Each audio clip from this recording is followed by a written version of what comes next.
Hello, and welcome to Al Dente Rigamortis. I'm Review Cultist. I'm Mikey. The E stands for evil. And I'm the gamer Neil. And we're here to discuss those internet stories, most creepy and most pasta, and be critically silly doing it. And tonight we have, for Ichor Fall, The Song and Dance Man. So, The Song and Dance Man was submitted by Dylan Charles on the Ichor Falls community website under the submissions section. And I'll just dive into this one. Our narrator, George, who we actually have a name now, we have a name for, Right. Is recounting the terrifying events of 1956, where the townsfolk of Belcairn encountered an individual called the Song and Dance Man. The Song and Dance Man came out of nowhere with a carnival tent, lured just about everyone in town into the tent with the promise of singing and dancing the night away. And the townsfolk did, until several of them died. They were all enthralled under the music of the Song and Dance Man's fiddle and could not stop dancing. Even when they fainted and died, they rose back literally up enthralled, not just like, wow, he's good. Yeah, no, they do this now. Yeah, they were literally like in some kind of like magical or supernatural like control. Hence why when they fainted and died, they rose back up and started dancing. Mm-hmm. It was terrifying. It was a terrifying experience for all involved, and only stopped in the morning when the Song and Dance Man let the living and injured victims go, and kept the 21 who had died. The Song and Dance Man, his tent, and the dead all vanished as fast as he had appeared, leaving the town to try and forget this horrible event. Basically, it completely traumatized a lot of people in that town, including his friends, who were changed forever. Even decades later, such George's friend Sam, who lost his leg that day, and now sits on his porch just looking out from his porch. Occasionally, George will visit Sam, but won't stay long because sometimes the music, and he fears it'll start over again. And that's basically kind of on that note. So I guess we will go on to someone's favorite segment of our show, I think. Tolerates the Grammar Inquisitions at this point. So I'm going to start with this one here. Her hair was whipsawed every which way, and one strand stuck to the end of her nose. Whipsawed? So I Googled this one. It's a verb, and it comes from North America. It's in past tense, whipsawed, past participle, whipsawed. Cut with a whipsaw because it's a type of lumber or like a lumberjack tool for cutting down large trees. Mm-hmm. He was whipsawing lumber. Informally, though, it has this meaning: subject to two difficult situations or opposing pressure at the same time. The army has been whipsawed by the shrinking budget and a growing pool of recruits. And another informal meaning for it is to compel to do something. And then there's also one for informal for the stock market, subject to double loss, as when buying a security before the price falls and selling before the price rises, in two ways at once, or by the collusion of two others. Does this word mean fucking everything? I thought you were going to continue with more and more. The word, like, it's also like it's the English language, and there are multiple like people. There's slangs for things that end up in our dictionary. So I'm guessing it's used as the compelling to do something slang of the word, but I had to double check because I was like, I'm pretty sure that I'm pretty sure I know what they're using this word for, but I need to make sure because I've never heard of whipsaw before. I thought it as her hair going in two directions because could have been that with that. Yeah, because a whipsaw is the one where you have like two saw. It's a saw. It's a big bandsaw that like people have. Like there's a person on either end of it with like the handles, and they're like basically like working back and forth to cut a tree. Yeah, right. I did a Google image search for whipsawed hair, and I got images of people pulling out their hair or people that didn't have any hair because they'd already pulled it out. Whoa. Okay, that gets that's a little bit darker than from what that I think the insinuation is. But I think it's probably supposed to just mean that like it's using the way of either like it was going like every which way, different directions, or that it was being compelled like to go all crazy and stuff. Mhm. But yeah. And then we have this sentence here. I thought about and checked the clock. And this one is just, I think it's supposed to be, I thought about it and checked the clock, because he's like he's checking to see if he has the like when his shift is done from work, and if he has time to like leave and go to this see what this whole like song and dance man thing's all about. And then my next one is I walked down to bandstand by myself, not bothering to wait for the others. And I think this one you need to add a the, so it would be I walked down to the bandstand by myself. On to the next one. Bill and I walked faster down the path that lead to the tent.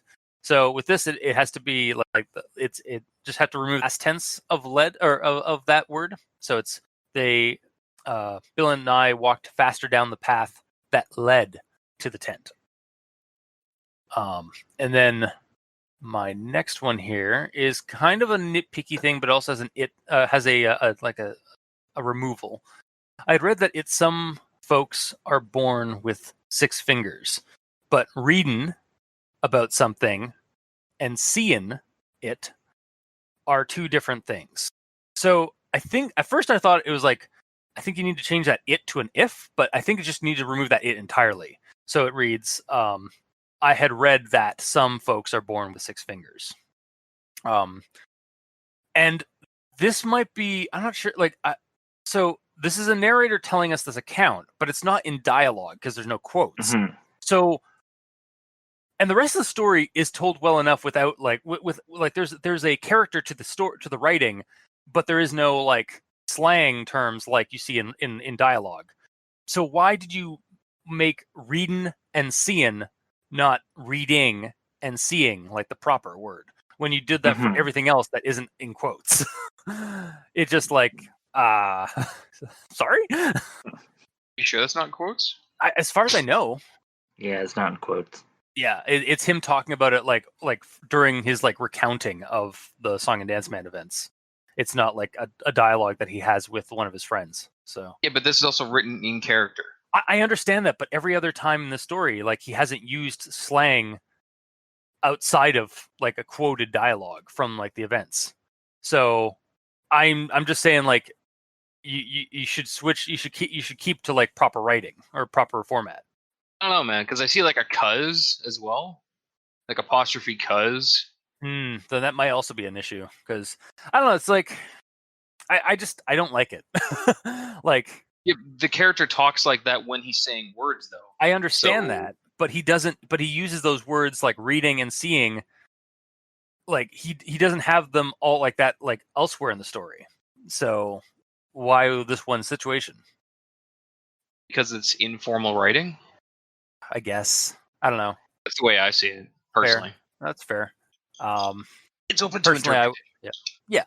Yeah. I mean, I guess take it or leave it. If like you think it's more immersive for like this yokel guy or this like kind of like not yokel but like a country guy or informal like writer like writing this. But like I think like if you're gonna do that kind of thing, you should keep that to the quoted like dialogue and like because the rest of the writing does have kind of a flair or a character of that, but it's also it's almost like it's properly written as if it should be written down. But I guess take it or leave it. And then my next one here, he's clap his hands, and that's as close to a pause he was willing to do.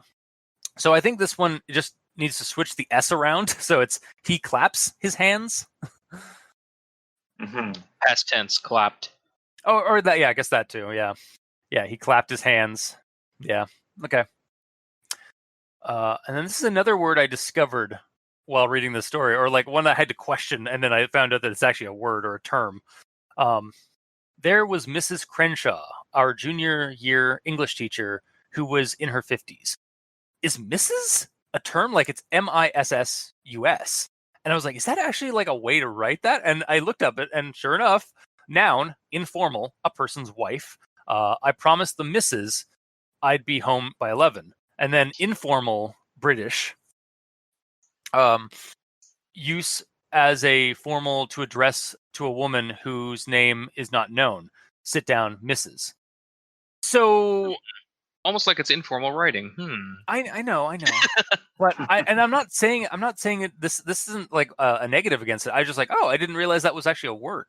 I just thought it was like I didn't realize it was a term that's recognized. It just looked like a misspelled version of Mrs. Fair. But yeah, that's my grammar acquisitions. So Mikey, D stands for evil. All right. The one that I have here, which seemed out of place, was at one point there was a weird question mark in a diamond, followed by an actual question mark. Yeah, I'm surprised you missed that, cultist. I did see that. I ignored it. Okay. Doing your job real good. Hey man, I don't give a shit about grammar inquisition as much as you guys do. Say that, but you probably have more than both of us combined. That's just because there are some ones that are glaring, but yeah, sure. Yeah, because Google Docs tells you. Shut up. Uh-huh. It's not always Google Docs. I am semi good at proofreading. Okay, fair enough. Please continue. Yes. Yeah, so that was weird and didn't make much sense. I may have also thought that because it was in Google Docs that it was like just like some kind of like a program error, that it was just like doing quotes or something. No, it's there. Oh, good. On the Okay. page. Yeah. All right. That's kind of weird then. Yeah, it's actually there, and you can like copy and paste it and everything. Yeah, that's really weird then. The other weird part about that is it doesn't even need a question mark at all. Because this is the sentence. Folks, it's time for the dance, so come in. There probably should be a comma there as well. Folks, it's time for the dance, comma, so come in. Come on in. Yeah. But, Sorry. Go ahead. I was just saying, like, well, because it's the song and dance man, he like doesn't do breaks, like he doesn't pause at all. So it's just like what it's one long word because he just doesn't seem to have breath or like need to like breathe. I mean, he does, but regardless, he talks fast. So yeah. Once again, folks, it's time for the dance, so come in. Come on in, everyone, because it's time for the dance to begin. Question mark? Question mark? Yeah, that's why I thought it was like time for the dance to begin. It's like, this is your last chance to not? I think it's gonna start now. I don't know. Maybe? Let me check my watch again. Yeah. My name is Chills. Song and dance man. Wow. Just like that, like where everything is just like said as a question. Mm-hmm. A little bit. Yeah, I think it's really just you needed to put an end quote there because after that, like, because that's the end of the quote, and then it goes on to what he's doing. See, that's what I thought it might have been, like some kind of like a hiccup, and I just didn't go and check the original like source material to see if it had it was also there. But yeah, I thought it was basically just gonna be like the end quotes for dialogue. But... Yeah, there's no end quotes. The rest of the story is no. Song and dance man telling the story. Oh God, he's like, it's the song and dance man gambit. If I don't put egg quotes, everything is dialogue. Yeah, and I can't get grammar inquisition for it. You monsters. You monster. We like to have fun here, guys. All right. Yes. And then the next thing that I have here is I got it, I got and, yep. I have a couple buts and a so. Yeah, I saw a bunch of those. And I was like, I'm just gonna leave those because that's Mikey's territory. I don't want to stump on his toes. You want to take his gerb. Exactly. Yeah. So I guess a conjunction junction with a happy helping of it. It and. Yeah, well, isn't and like part of the conjunction junction? Yeah. All right. And now, a conjunction junction with a happy helping of an It story. Take it away, Mikey. And you gotta see this guy. It was near about 5, and time for me to quit anyway. And they were on the same team, too. But now there was a huge faded yellow tent blocking the bandstand, or the kinds those old revival ministers like to use when they're feeling the spirit and they like to feel your wallet too. It looked like the whole town had shown up to see the song and dance man. It was Reverend Harper, the Baptist minister.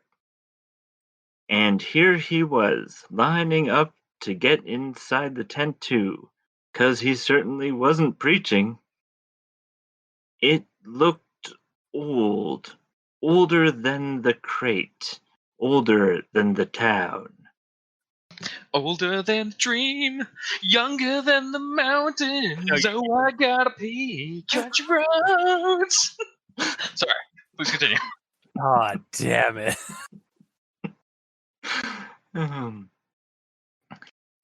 It seemed like something ancient, and he just never stopped talking. And then he grinned a grin that must have shown every one of his teeth. And with that, he hopped down from his crate, grabbed it up with the fiddle, and darted through the tent flaps. It was huge inside. It was like looking up at a starless night sky where the moon didn't dare show her face. It wasn't just the young people either.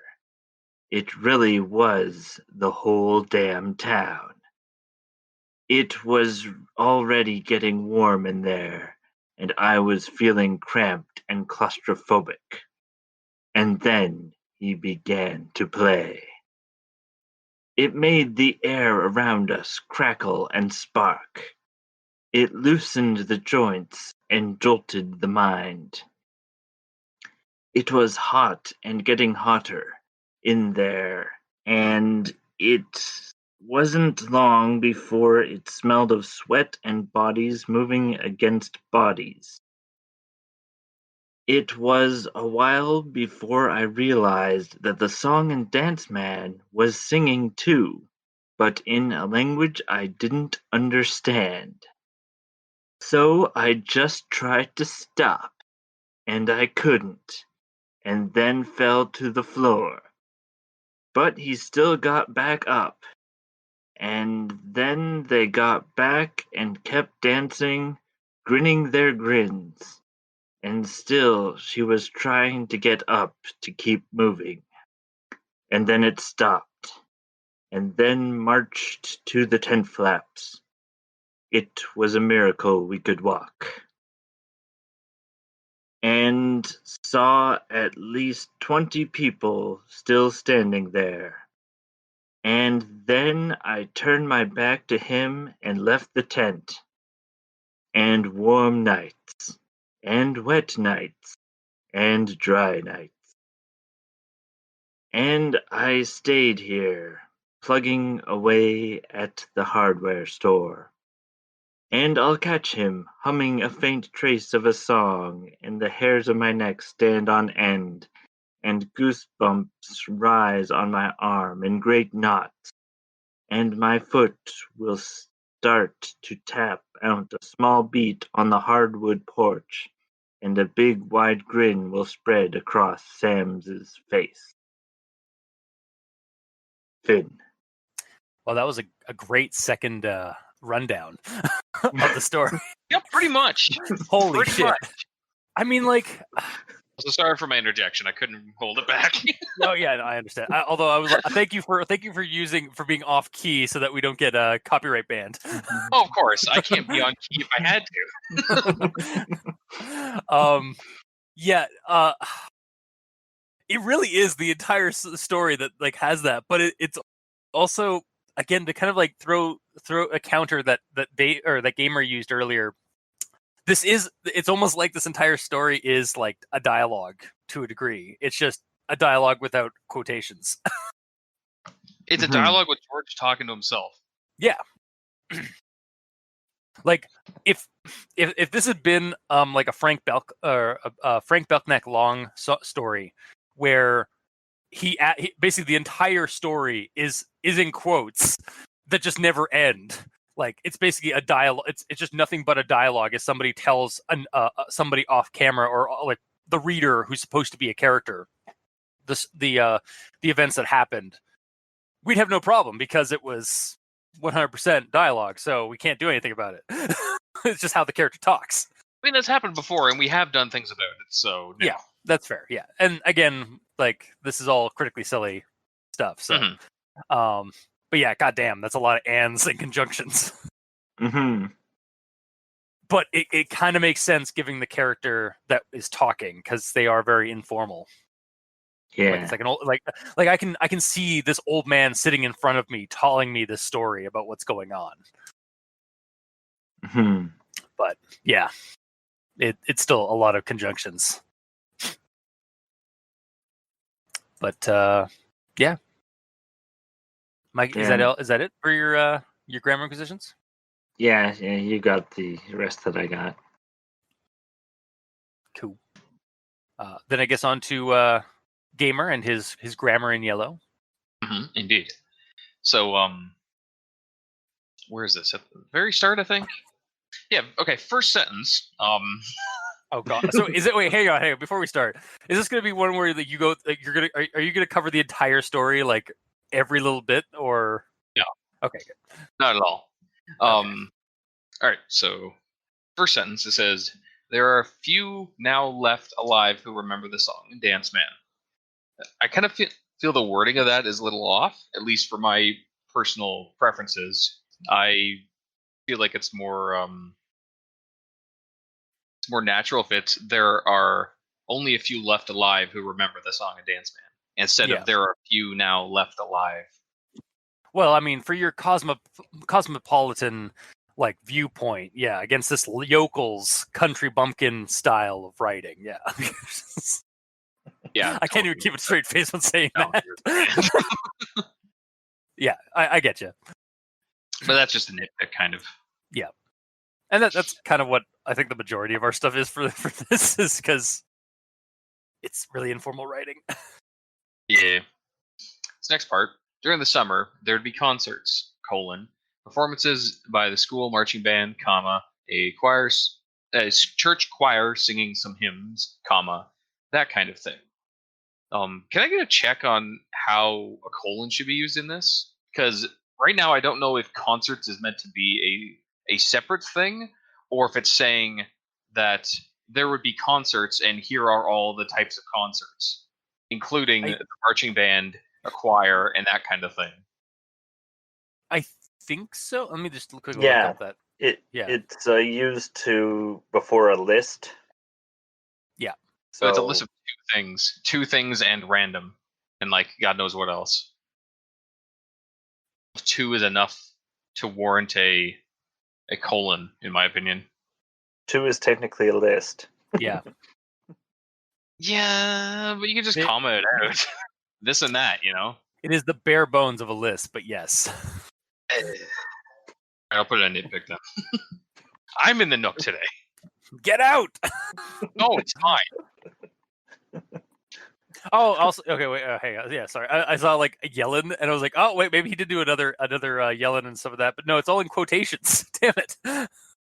There was that one that I pointed out earlier. Yeah, that was cuz. Where is that one? On the paragraph is we still couldn't see him. Oh, okay. At the bottom. Gotcha. But please, are you looking for it? Yeah, I'm looking at it. Well, you can continue. Sorry. Okay. All right. So this one is the end of a paragraph is basically saying but somehow the Parks Committee passed an ordinance that banned rock and roll in the park, small towns, you know. Then jumps to the next paragraph. But now there was a huge faded yellow tent blocking the bandstand, like the kind in the circus, or the kinds those old revival ministers like to use when they're feeling the spirit. That's probably not a quote either. Ooh, informal. Feeling the spirit, and they like to feel your wallet too, period. And then it jumps to the next paragraph. So I don't know why that one sentence in the middle about the faded yellow tent is important enough to need its entire, like, for that one long sentence to have its own paragraph. I feel like it should just be clicked into the next paragraph. Might have been because he like got confused. Like, man, that's got to warrant that length's got to warrant a paragraph. It's really not that long though in here. Yeah. I was making a joke about long-winded sentences, but okay. I get it. Yeah, I'll just leave. Oh, I understand what you said. It just wasn't funny. Yeah, that's why I said it. I'll just leave. Move on. That's a couple of times through here. There have been it's jumping paragraphs when it doesn't really need to. It seems. Mm-hmm. Then, in regards to him having 6 fingers, it says, "I started when I saw that," which I believe I did. I forgot to write this down, but I believe it's meaning like I was started, like I was scared, basically. Startled. Yeah, you were startled. Yeah. But like, if you awoke with a start, that means you're waking up startled, right? Yeah. So you wake up with a like, oh! Like yeah. Exactly. So when it says I started when I saw that, it's kind of like whoa. Yeah, exactly. Okay, cool, but that's not the main reason I'm here. Okay, cool. I started when I saw that. Period. I had read that some folks are born with 6 fingers, comma, but reading and seeing are 2 different things and all that. And I feel like this one needs to be a couple of things cut out and it was put in. So I was started when I saw that because it puts it more. Or back even I was startled. Yeah. Well, started is fine because it's old timey and everything, right? Yeah, and again, this guy, yeah, that's the other thing. Like, we're dealing with somebody who's using like dialect from like the 50s, or like an old timer type character. And I don't remember if you mentioned this because you were talking about something in here too, but I had read that some folks are born. Yeah, that's where I said remove the it because otherwise, I was like, at first I was like, should it be an if? But no, it should just be like it should just be removed so that it makes it more clear. For sure. Yeah. Then talked about that. The crowd kept driving us, and more people poured in.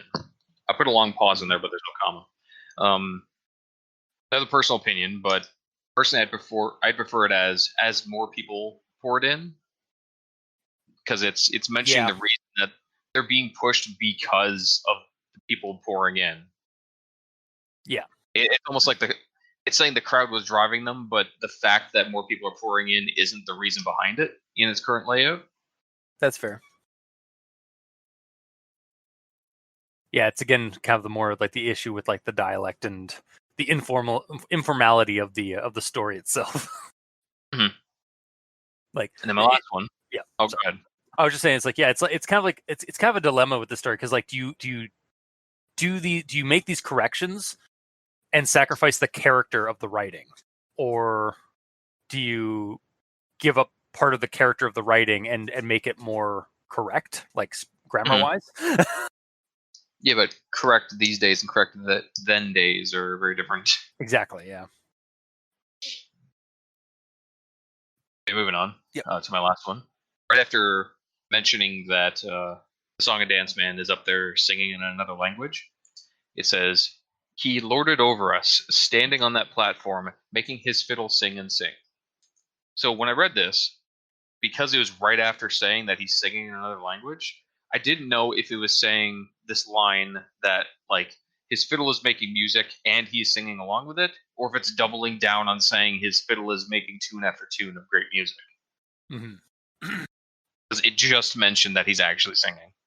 Yeah. It should have maybe made it a little bit more clear that he is also singing while he's playing his fiddle. Mm-hmm. One would assume, but yeah, it just sucks that the previous sentence used sing to talk about vocals, and then the next sentence was using sing to talk about the fiddle. because the English language sucks. Yep. I hate it. There's worse. there are literally 3 different versions of the English language. There is the English, or what is it? The Queen's English. There is American English, and then there's the bastardized Canadian version that is kind of like a combination of both. Yeah, sort of. Yeah. Like we try to follow like the Queen's English up here, but like, come on, it's still like sometimes like we get suckered in by our Southern brothers. I mean, you say that, but we can understand Americans way more than we can understand people. Hence why I say, like, we try to do the Queen's English, like, because some of our spelling is the Queen's English, but at the same time, like, we tend to adopt our neighbors, basically. Thanks for cutting me off, but yeah, I'm saying that we can understand Americans way easier than we can understand English people speaking English, like in Austin Powers. Yeah.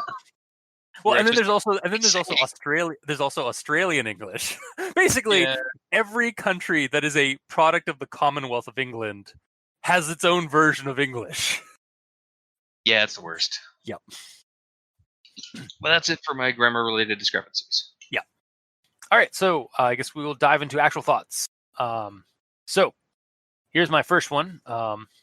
You had to have someone like him around to tell how to do things, like take apart the principal's car and rebuild it in the school gym. Not that we ever did anything like that. And so I read this and I was like, this is the second time this week I have read or listened to someone tell this kind of story of a prank. Really? Though the first time I heard it, it was they reassembled the car on the roof of the school. Nice. Was this a thing that happens? Like that happened? Like, did people actually like back in the day, like in the 50s, 60s, or like in the last like couple of decades? Is that a thing that people did as a prank in high school? Like, take apart a car and put it and reassemble it on the roof? Like, I know some cars in like the 50s and like early times were not as sophisticated as cars today, so I could guess I could see that, but no parts would be light enough to bring up stairs or up ladders. No matter how much you disassemble it, you would not be able to bring the freaking like heavy steel chassis of a car up there, or the engine block and all that. But I've heard this story before, like multiple, like on like several times. Like, is this like some kind of like a tall tale or like a prank that like from an earlier age? Like, it's just like, what the fuck? Yes, Mike. I just did a Google search, and in 2016, students put a sports car on school roof as a graduation prank. So it isn't an old timey thing. It still happens. It's just like a school thing. Yeah. And they built a wooden structure to use as the frame for the reassembled car. So they didn't... Oh. Okay, so it wasn't the whole car.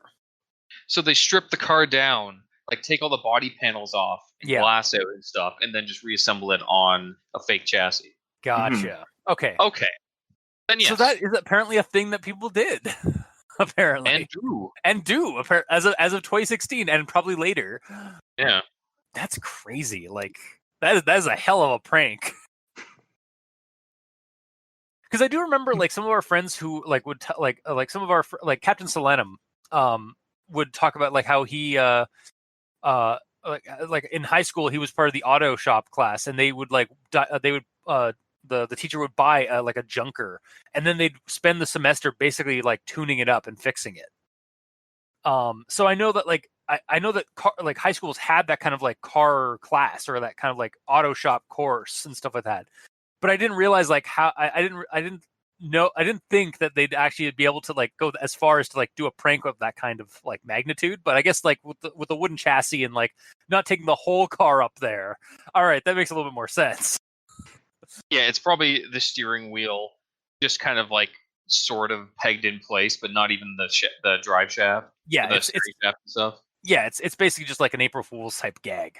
Yeah. Yeah. Okay. But still, the dude's car is in pieces, so yeah. It's still yeah. So it's still possible. It's just like, wow, that is a prank and a dick move. Mm-hmm. depending on who the owner of the car is, anyway. Yep. All right, and then as I started reading the story, I got a bit of a kitchen segment. In that, working on like Cthulhu stuff for this, and so I'm just gonna read the quote that kind of really kicked it off, and I have another quote like halfway through my kitchen segment, but I'll just start with the first one here. So, he was there on the center tent pole, sitting on a small wooden platform about 20 feet off the floor. God knows how he got up there, because there certainly wasn't any ladder going up.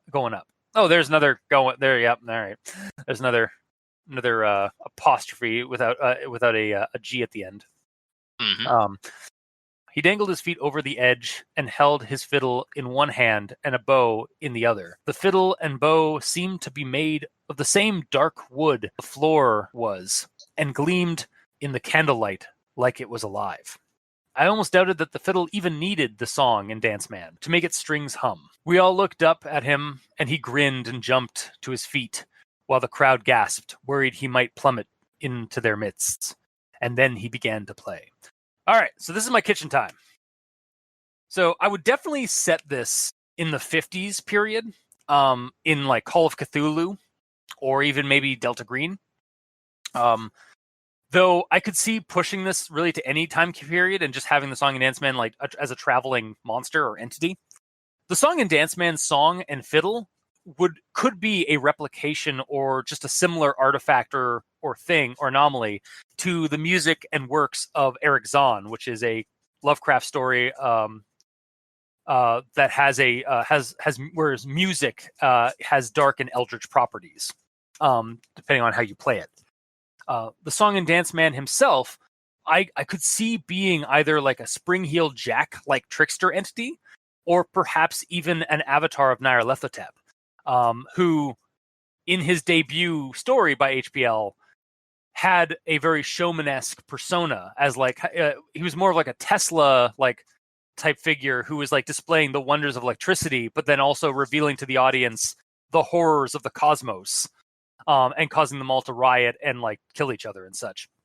But you could have Nyarlathotep basically take on a similar persona of that, of like the showman, and where he's like, he gets people in, lures people into his tent, and then dances them to death. And then perhaps even still, you could retool or rework the Dark Young of Shub-Niggurath, who and have them shift or change into this whole like dancing tent setup, and create a lure-like kind of like illusion or something like that, as the Song and Dance Man, to get people into the tent, and then have it like kind of basically have it select like what it's going to eat by who drops from the dancing. Like sort of like kind of like picking away at the herd, like picking the weakest from the herd.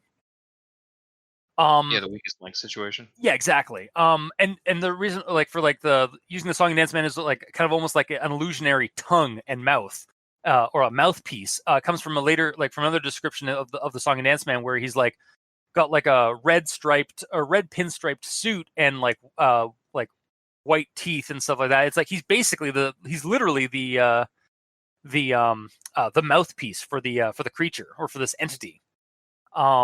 So yeah, like I said, like he lures people in, he dances them, he controls them with like a siren-esque song from the fiddle. And they're like, the reason why I'm kind of using the Dark Young, or why it kind of came up into my mind, is that there's a strange little focus of like the wood on the floor, and like it's made of the same dark wood made from the fiddle. So it's like maybe that's like kind of like the key to like that this thing is like some kind of like the Dark Young or something, is that that's like kind of the one like kind of giveaway that it's a creature. Because the floor is even like, it's like it was moved here like as if from nowhere, and then but it's like perfectly polished for like dancing and such. So yeah, I really got this like idea for like I was really inspired by this idea to like use like the Dark Young or Nyarlathotep, or really just to try and like use this as fodder for a Call of Cthulhu game, where like an entity comes through a town and basically tests to see who's worthy to be food for it by offing them in this like kind of sort of Pied Piper kind of way. So, yeah, that was my that's my kitchen segment. They're just like, wow, this is straight up like a Cthulhu-y scenario, like waiting to happen. Like basically everyone lost san at the end of it. Like everybody had lost at least 10 to 20 san from the dancing, like the terrible dancing. The terrifying dancing stint. Yeah, they danced awesome. Yeah, they danced awesome, unfortunately. Yeah. From the terrifying dancing stint that happened. And then they were all basically just like shuffled out, and anybody who stayed in the tent basically got eaten. And then the creature just vanished. Like as soon as like the character like walks away from the tent and then looks back and he's gone, like as well as the tent. So it's like definitely some kind of like entity or like supernatural thing afoot here. And the town suffered like some kind of mental trauma ever since. So yeah, I really got inspired for it. I might actually like take some inspiration from the story and write it into a Cthulhu scenario sometime down the road. But that's my kitchen. Sorry, what? Very good for those sand rolls, yeah. Yeah, exactly. Yeah. Like basically this is just like in Cthulhu spells, this would basically, the fiddle just has a very powerful dominate person spell. Like immediate, like just basically just tell, like you can't break from it. You're just like until it stops. So, and like the fiddle itself might be the monster. And again, like the Song and Dance Man isn't even a person or an entity, or it might just be a puppet to the fiddle. Because it says that the fiddle is incredibly old, or like the container for the fiddle is incredibly old, like older than the town itself. So, I mean, he straight up says that he's not even sure that the fiddle needs the Song and Dance Man to play.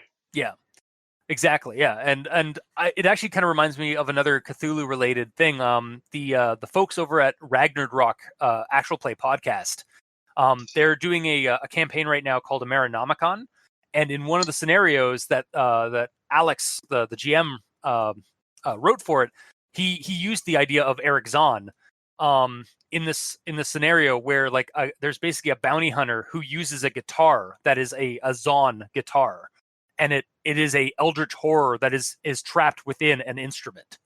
And it basically whoever strums from uses the guitar and strums from it allows for like crazy supernatural abilities to be used from it.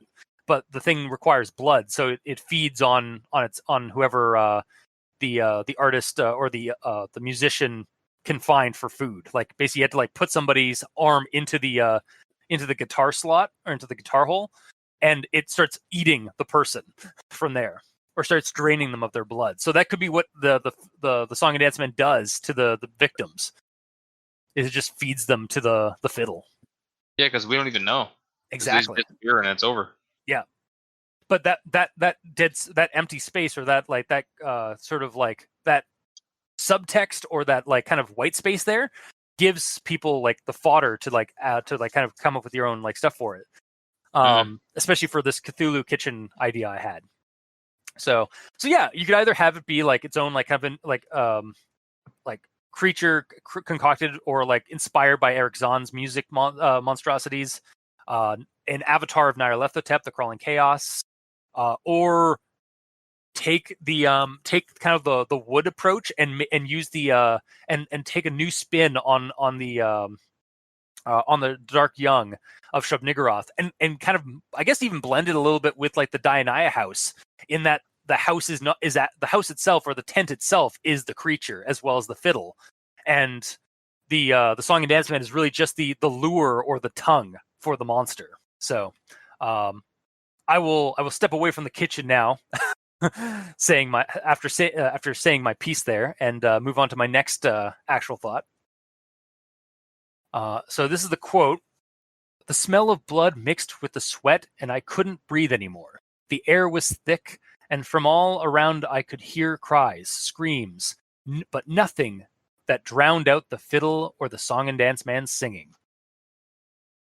So there's about 2 pages, and this is just a little like quip, and the reason why I'm just using this quote, but there's about 2 pages of that damning dance and the perilous performance described of like the people like basically like dying and suffering in their dance of death.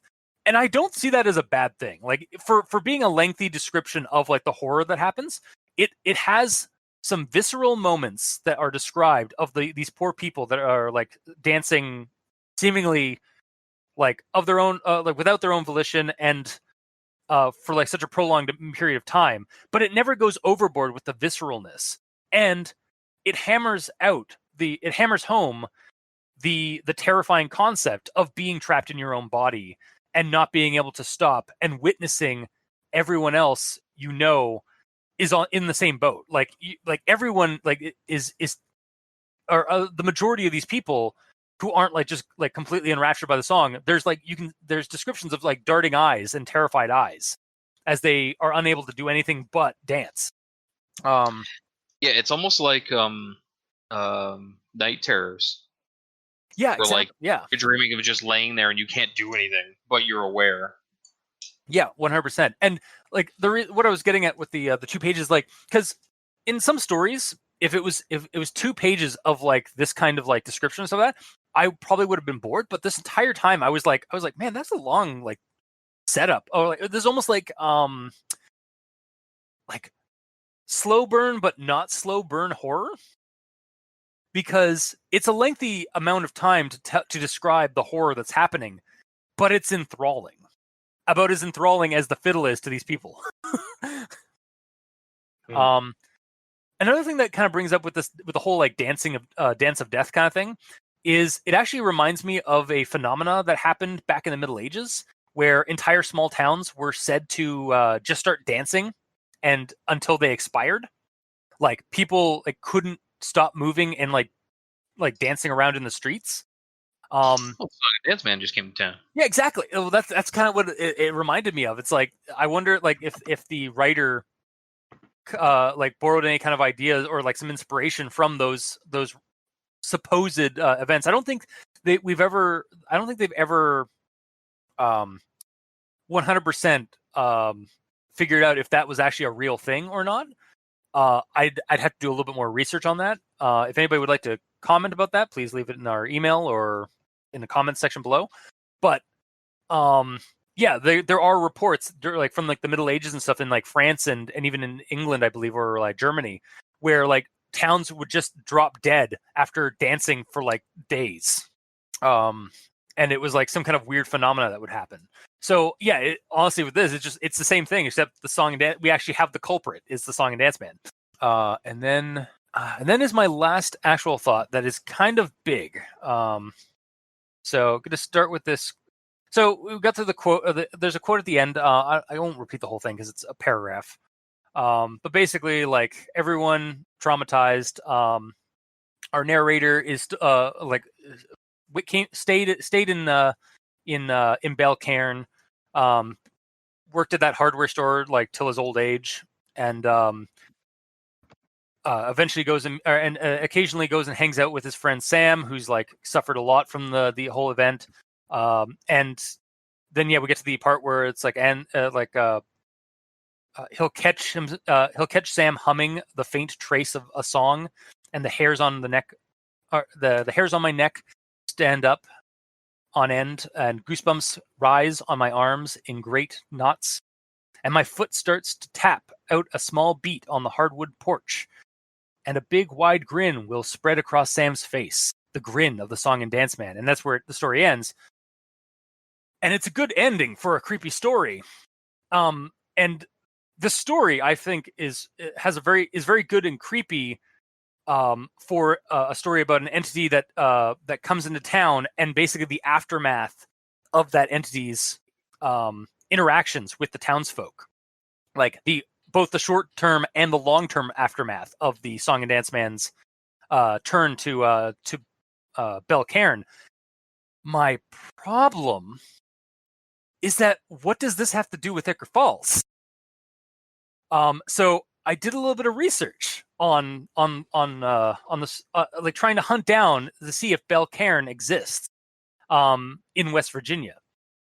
So there is a town called Bell, not Belcairn, but Bell, on the Kanawha River, which does branch from the Ohio River, which is the river that goes through Ichor Falls. But it diverges at Point Pleasant, which is about a half hour north from where Ichor Falls is supposed to exist. Also, fun fact, if you type in Ichor Falls location on Google, they will give you Google Map coordinates, and it's on Google Maps. Yeah, I'm pretty sure we've seen it on that before. Yeah, I either had forgotten or I don't know. Like, but like, yeah, it's right there on Google Maps. Like, Ichor Falls is there. It's not there. It's not actually there because it's a fictional town, but somebody has put that into Google Map.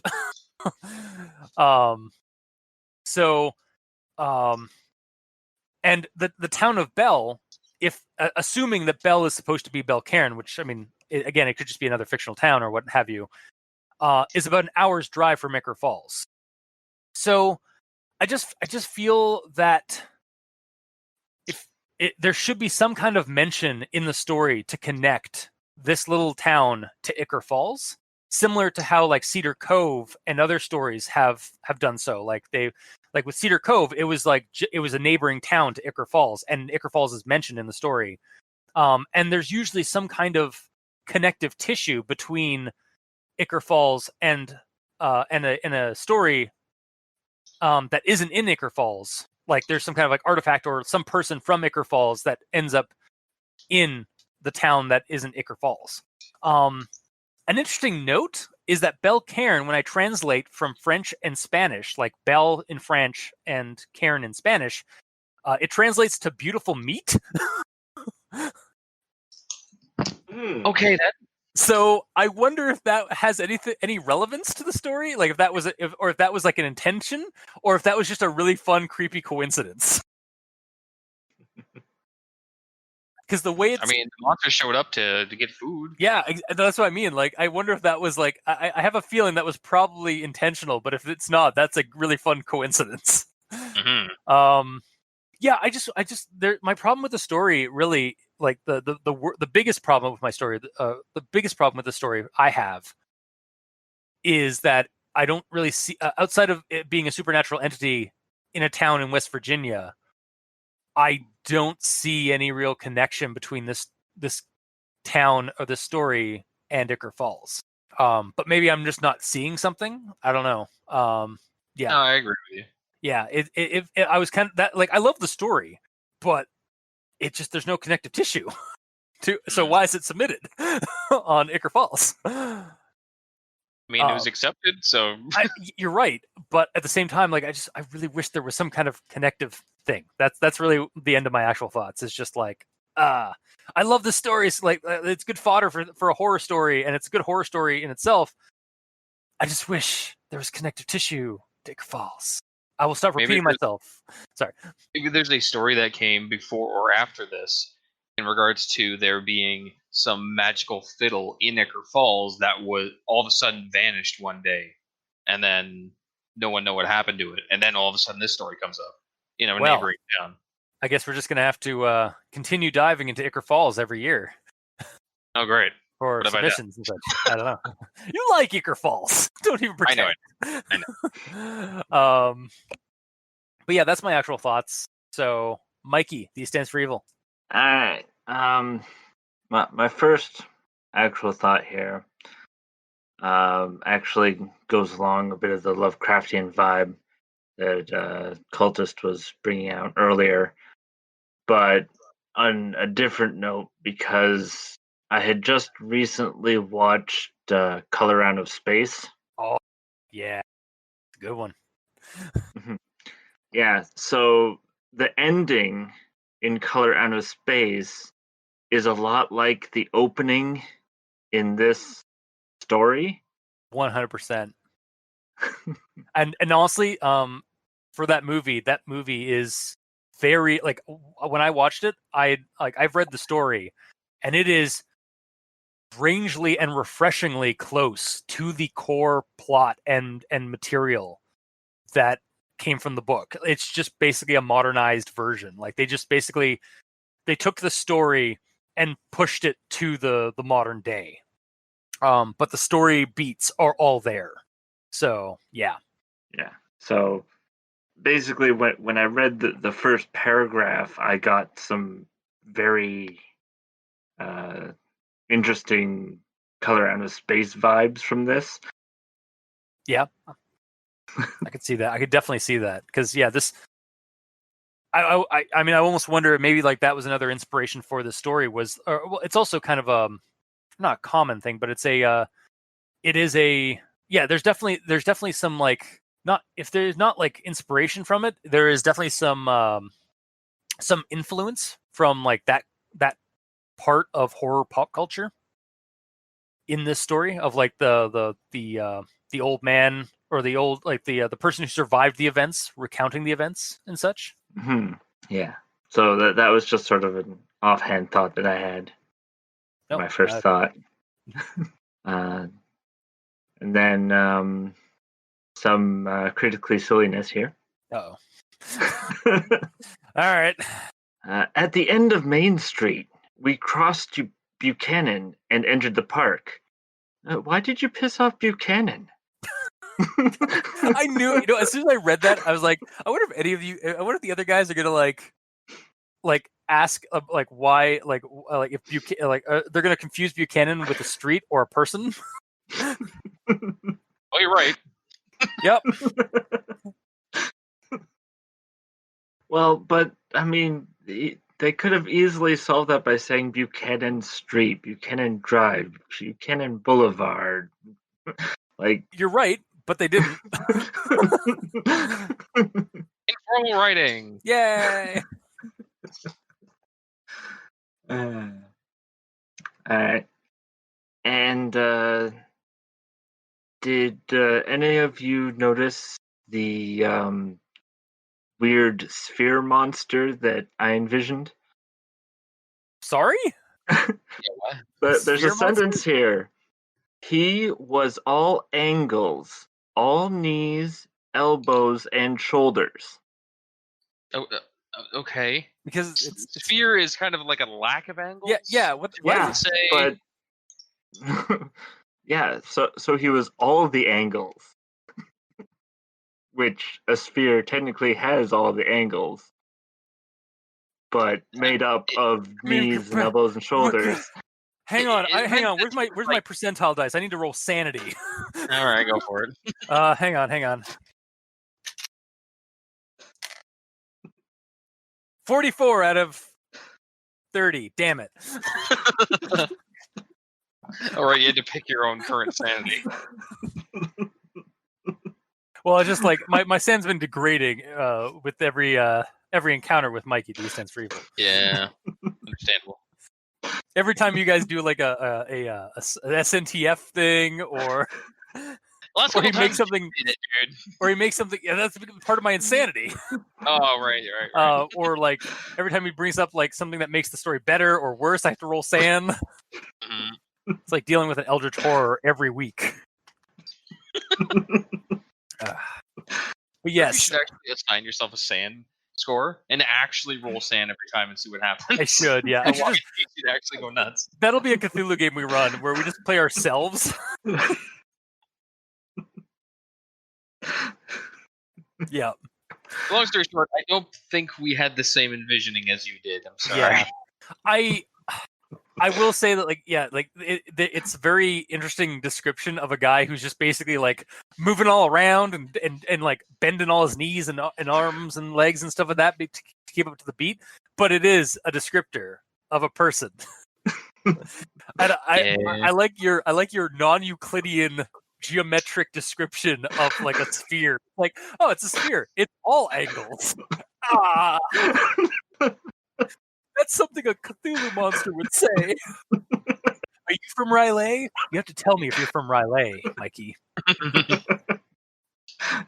think that's for him to know and you to find out. And learn the horrible truth and roll sand. Mm-hmm. Damn you, sir. Damn you straight to hell.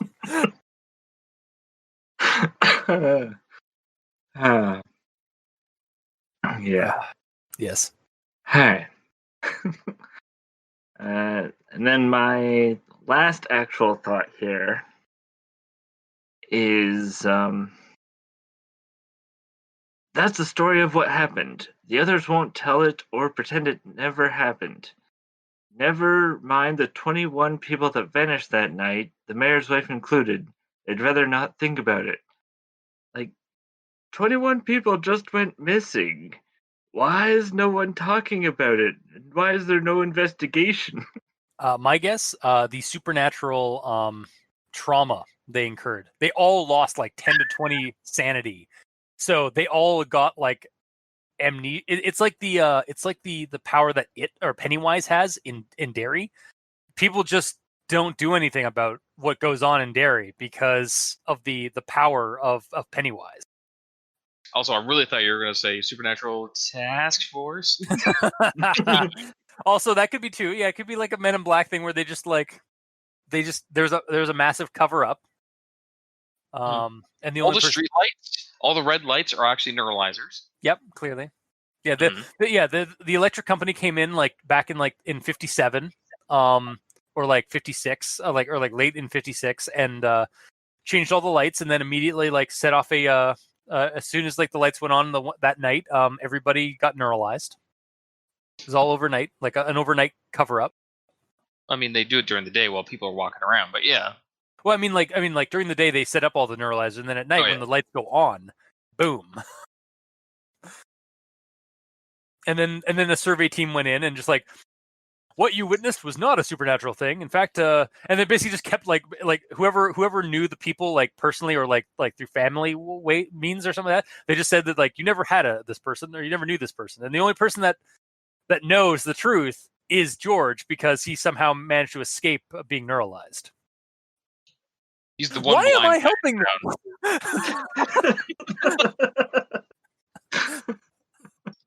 But he's so good at being blind, he doesn't act like he's blind. Yeah, exactly. He knows the town so good. He can just walk, it doesn't matter. Yep. Well, I mean, clearly they didn't keep the neuralizers in the lamps because otherwise they just have to keep doing it every night. Yeah. So yeah, like it was like literally a two day cover up where like the first day they came in, changed all the lights, then that night neuralized. Then the next day, while they were giving everybody the false memories and stuff like that of what happened, they also had a team that was removing all the neuralizer bulbs. I feel like it's way easier it's already hooked up in there, and there's a normal light that works as well. But when they need to neuralize the entire town, they press a button and it works. God, that opens up the like nationwide conspiracy that like the SNTF has infiltrated like the electric company. Yep. And so like the lighting infrastructure of every town in all of North America, maybe even the world. Wow. You're welcome. Hang on a second, guys. I just need to. Don't mind me. I'm just gonna roll another bout of sanity. You're doing that a lot today, aren't you? Yeah. 70. Awesome. I need to. All right, that's the way I have to get. I guess that's like 2 more sand loss. All right.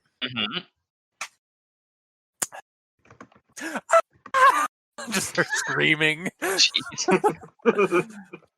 Yeah.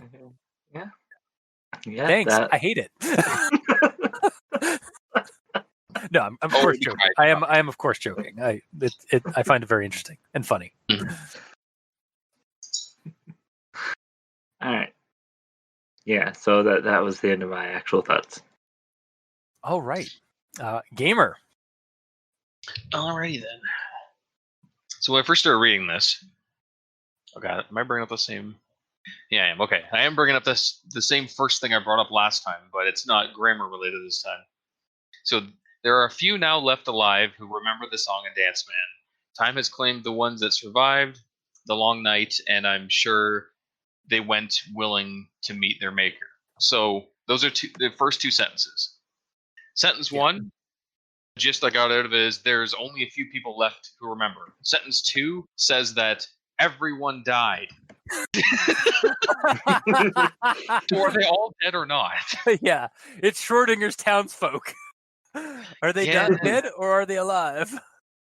And then the next line after that, it says the ones still left, Bill, Sarah, and Sam. I'm like, I guess there are survivors.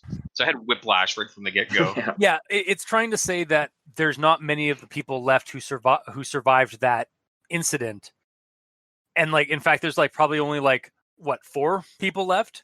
So you just need to try and say that. But Oh, Yeah, the part that confused it is time has claimed the ones that survived the long night. And I'm sure they went willing to meet their maker. As in, they happily died, and all of them happily died. yeah, They didn't. well, I mean, Yeah. the ones that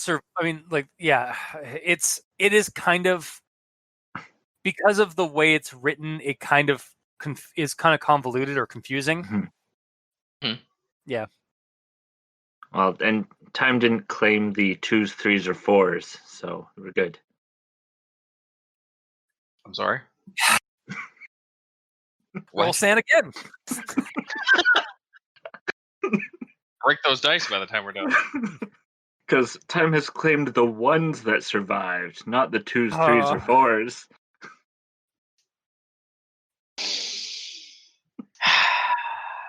Gamer, roll sand. Just roll it. I don't have my dice out, man. I'll roll All for right. you. I'll roll No, for you. I'll get my dice out. Hang on, I'm gonna do this. Hang on. All right, which one Remember, have my Remember, it's percentile? not a D20. It's a Oh, I percentile know. dice. I know. Yeah, that's my Shadowrun dice. I think it's these ones then. There we go. Okay. There we go. What's my current sand? Your current sand is 50. Cool. I did not do it. I rolled a 99. All right, you lost 5 sand. Cool. We keep those out just in case. Yep. Okay, so that's note 1. Yep. Minus 5 sand. There, wrote it down.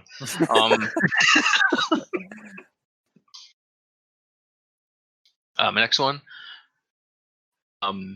I've lived a good long time, but I ain't ever seen a man eat so many chicken wings. God damn it! I never seen a man eat so many chicken. Yeah.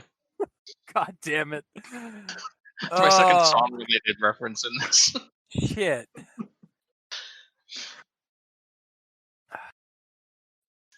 That's Brian Boitano, by the way, for those who don't know. Please look it up. From It's the, hilarious. from the South Park movie. Yeah. So then, actually, my last one. I didn't really have too many notes on this. Hang on 1 second.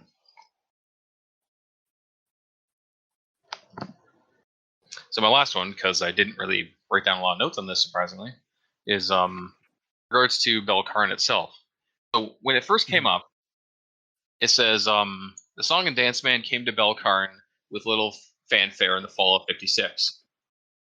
So I read that as like the song and dance man came to this woman, Yeah. and she's going to be the focus of the story.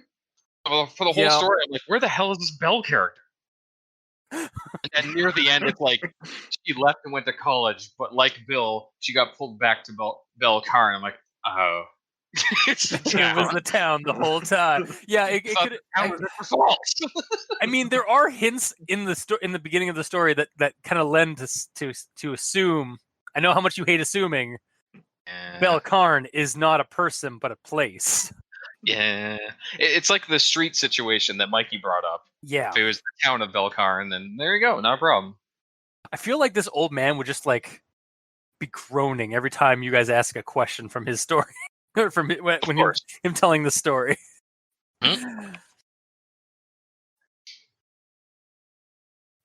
yeah, that's pretty much all my notes are just confusions. Yeah, but there weren't Brian that many by the sounds of it. I understood most of it. All right. Well, if that's the end of actual thoughts, I guess we move on to our final segment, the final thoughts. Guys, I enjoyed the read, despite some of its flaws, like again, like the grammar and stuff of that, the ends and conjunctions and stuff of that. I didn't care. I loved the story. I did, although I did ultimately see the outcome of going into the tent and stuff like that. Like I knew, like I saw that kind of ahead of time, and I was like, you know what, I want to see how this plays out. And yeah, I enjoyed it like thoroughly. My only real takeaway like issue with the story is I wish it had a stronger connection to Ichor Falls, other than being in possibly West Virginia. We don't even know if it's in West Virginia. It has to though, because I sung the song. Yeah, I mean, yeah. hang on. My last sand roll of the day, or of the episode. Is it really? 97. All right, that's 5 sand. Mm-hmm. All right, I'm feeling kind of woozy in the head. But yeah, no, I honestly, like, seriously, in all seriousness, I enjoyed the read.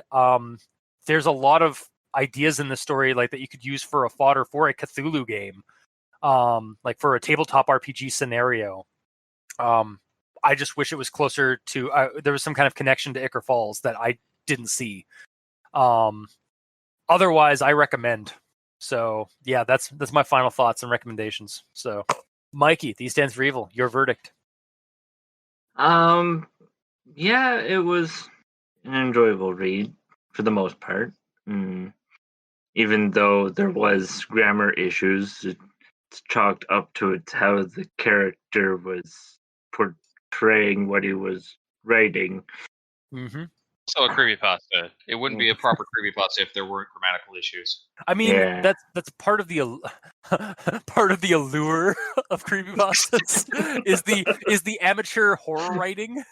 Yeah, at its roots, that is the Yeah, reason. like at the end of the day, creepypasta are just like campfire stories or like spooky ghost stories that people tell on the internet. And so, yes, of course, there's going to be spelling issues because they're like usually just written up and posted.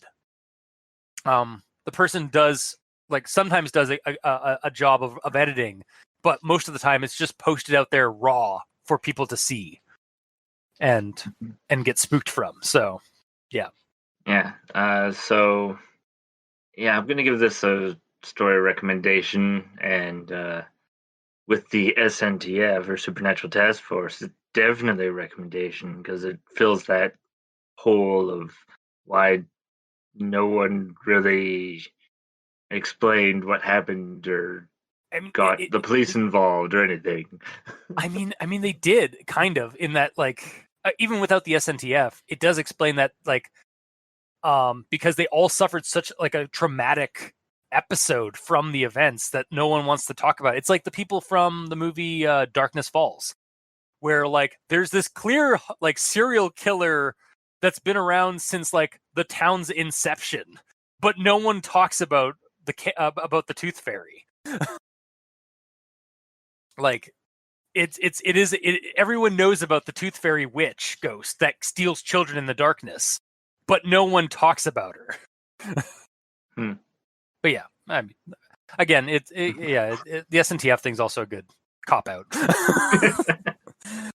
So that's the end of your recommendations. Yes, recommended and really recommended. All right. Gamer, you're up. Alrighty. Well, for me, I will also recommend it. It is an enjoyable read, and I didn't have to question too much on it. It's a story that had characters. There was no Nair. I love Nair, but getting way too many roles. They need to let the little guys like George show up, you know? And all the different characters had different personalities. You found out what happened to them and where they ended up by the end. The Song and Dance Man is a creepy character visually, if he's not a blob, and in what he does as well. He's like surprisingly chill with what he does too, because like he's there to straight up take people, but he's never aggressive about it. He's just like chill. Yeah, it's not. I mean, it's predatory, but not malicious. Yeah, like I get what you're saying. Also, I have to agree with something that you brought up earlier, like just a second ago, with like the characters are all well developed. That's another thing about this story. We learn about George and his friends for like 3 or 4 pages before the Song and Dance Man even shows up. And I was like, wow, this is like I don't hate this. Like actual story. I like because it makes the ending of what happens to them just the sadder and more tragic in the horror of it. Yeah, exactly. To care about the characters before bad shit happens. Yeah, they're not cut out. They're not. I mean, they're kind of stereotypes of like the time period. Like we got Billy the jock and Sam the nerd, and Sarah the overexcited, energetic girl character, and George being like George just being the white bread, like main character kid. But at the end of the day, like they're all well fleshed out. Like we care about these characters because of their interactions with one another. Like we get a feel for this gang of kids, and because of how well they're described, you can visualize them all in your head. Like I saw this playing out like I was watching a movie. Yeah, I'm not gonna lie. I kind of got like sort of like the 50s style, like Archie comic kind of characters, and then it went horror really fast. Yeah. Like it went from like Archie to like Archie as written by or as drawn by Junji Ito, the horror manga artist. It went dark pretty fast, is what I'm saying. Like, yeah, it was good. But yeah, it's basically just charming these people over like a multi-hour period of mind control, and then taking the week and just bailing. Also, yeah, the thing about the dance, apparently I had a lot more to say, but you're inspiring me to say some things that I had still in my noggin. That's why there's more people here. We're bouncing ideas off each other. I'm also kind of reminded of the Hocus Pocus scene, like a setup where like they make all the parents and like adults like dance and dance like the night away, and they don't because they're under a spell, like because Winifred Sanderson literally put a spell on all of the adults to dance until they die.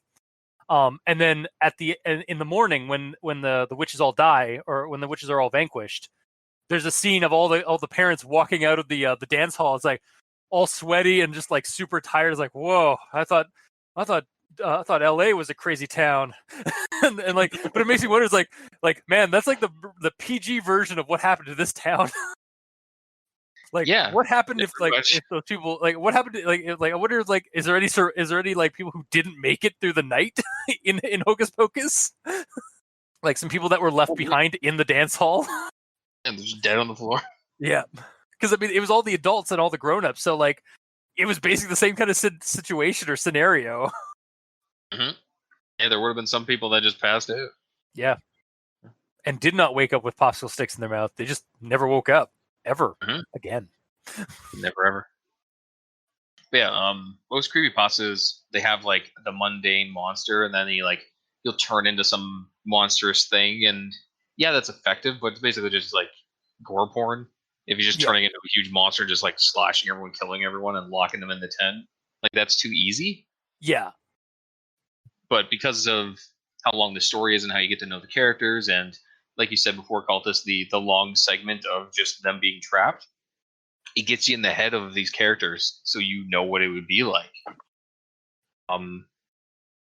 Yeah, he's not malicious with it. He just wanted to take some zombies and then just leave. That's basically what he did, and he's just gone forever. Yeah, exactly. It sounds like he never even returned to that town. Yeah, yeah. He just moved on to the next town, or to the next to his next herd of cattle. Much, yeah. And that's kind of what it seemed like. Either like, yeah, he's recruiting zombies for his he's some kind of like necromancer or sorcerer. That's another like take we could take from this. He could just be like a cultist, like a mythos sorcerer who has the fiddle is his magical artifact that he uses for necromancy. Cross-class necromancer and bard. Yeah, exactly. For Pathfinder. Oh man, I could use this character in our Pathfinder games. Oh, there you go. But yeah, that or like or it's some kind of like he's using them as food. Like he's using them in like in his rituals, or in like either as a food source or as a power source. So yeah, there's so many like it's for something that's not really mentioned. Like it's not really said directly what he plans on doing with these characters. He just is there, does his thing, and then leaves with a bunch of the people who didn't survive. But despite that lack of information, I don't think it's an incompetent story, because like even though there's a ton of fodder for us to work with for like a game idea or something like that, there's enough information here to like enjoy the story. Yeah, like after reading it, I'm not like I need to know what he wanted with the bodies. Like I am perfectly satisfied with how it went because I don't feel like I need to know. Where with a lot of other stories, it feels like I'm left in the dark unnecessarily. Yeah. And this I'm not. Partially because it puts you in George's head. Why? So why would we know? Because he's the only information we have. Yeah, basically, like we're the Delta Green agents talking to old George, getting the information because maybe this has happened again. This could be the Cthulhu. This could be the Delta Green game. Like this is happening. Like a couple of other towns have experienced this, and so but we find out that like Belcairn was where it kind of started, or where like one of the like the most like one of the earliest versions of it happening. So like. They go and investigate. They find out that most of the town doesn't like want to talk about it, but they find the one guy, George, and then this is basically the interview process or the interview with him on what happened that day.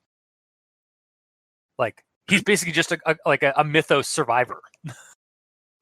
100% he is. Oh God, this is such a bountiful story for ideas and fodder and inspiration.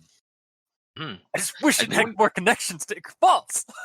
Well, I mean, I made up my own connection, so it's fine. That's true, yeah. Wait, what was your connection? Basically, that the fiddle was an magical artifact of Ichor Falls, and it was taken at some point. Yeah, like I feel like if I was gonna write this, I might make it a Delta Green game that is based off of Ichor Falls. So like maybe like the final like bit of like researched information is that a fiddle of this kind was created in Ichor Falls and had been sitting in the in like either like the person like either the person's musical location like in his studio or whatever, or had been sitting as an artifact in the museum in the Ichor Falls like historical society museum and got stolen before the 50s. Mm-hmm. And then that's where we get and then maybe the thief is really just like this the song and dance man who's been controlled by the fiddle. Yes. That's at least my headcanon after reading the story. Yeah. Wow. And sorry, what, Mikey? Oh, well, with all this talking, my headcanon is that the song and dance man is a member of the Supernatural Task Force because he's collecting the old and feeble to feed to harder to contain supernatural creatures. That's 29 out of 29 out of 32 probably at this point. No way, I said I started with 30. Damn it, I'm actually over. Damn it, I've lost more sand. Down to 2. Damn it. Getting really close to that 10 sanity. In one episode. Yep. I'll also have to go fight a Bayaki for a couple of rounds and grind some sand back. But also, yes, I can see that. Mm-hmm. Yeah. The last thing I have to wonder is essentially the deal with Sam. Is he partially indoctrinated still? I think by that's the end, like the smile and everything on him it's almost like he's partially still under the mind control. So my theory here is that they're all still technically like basically like this is part of the trauma and like the scarring, the mental scarring that they've all suffered.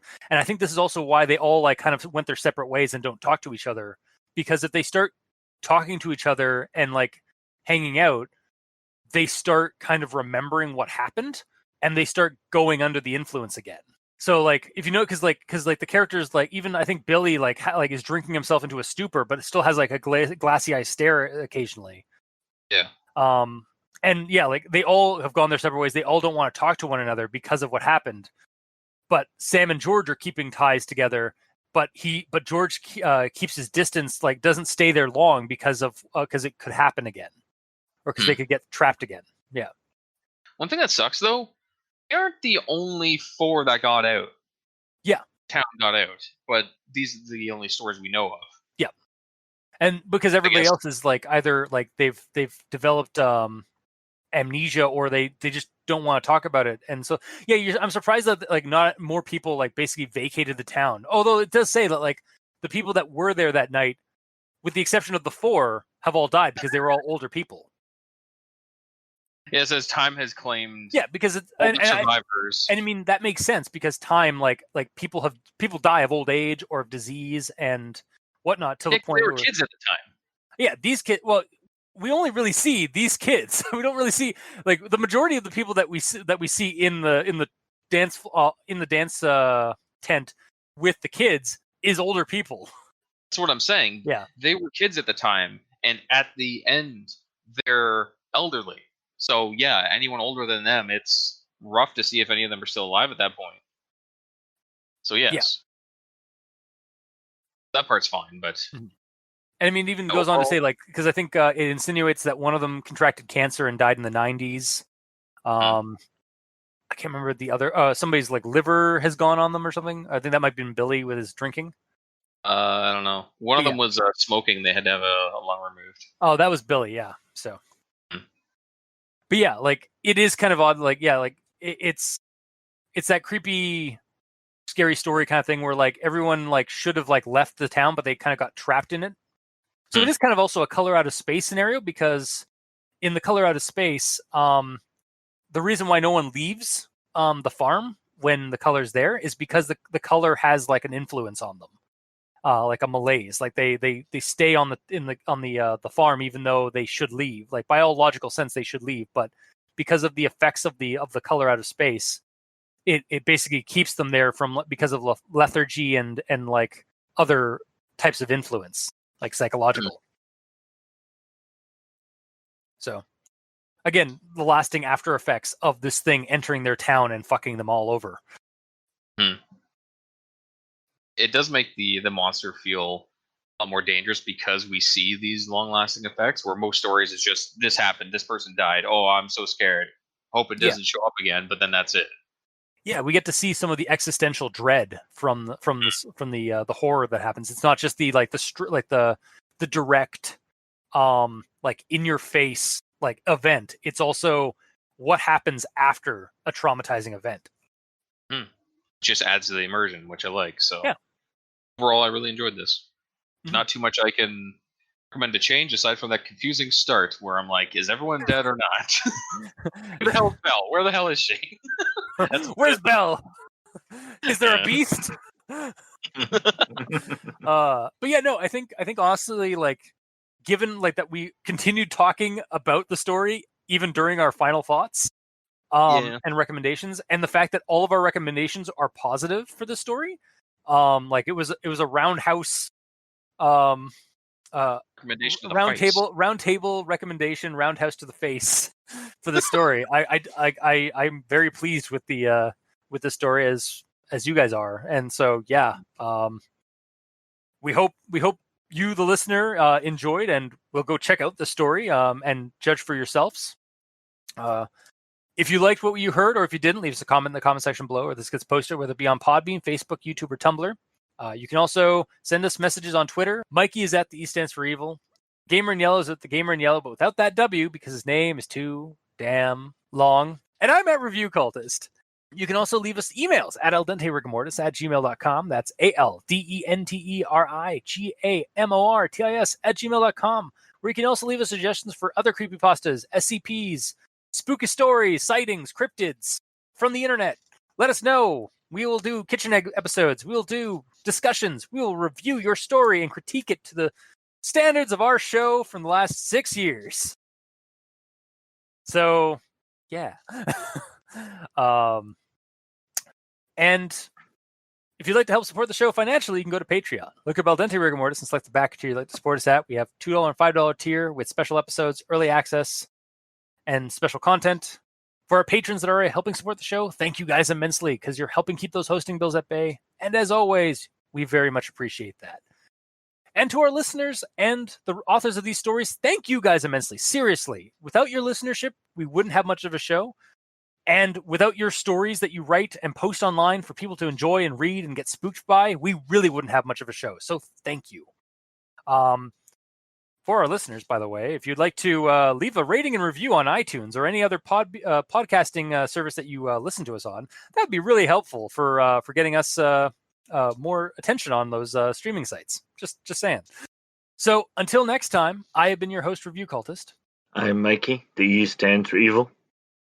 The gamer in yellow. And this has been Al Dente Rigor Mortis. Sleep well.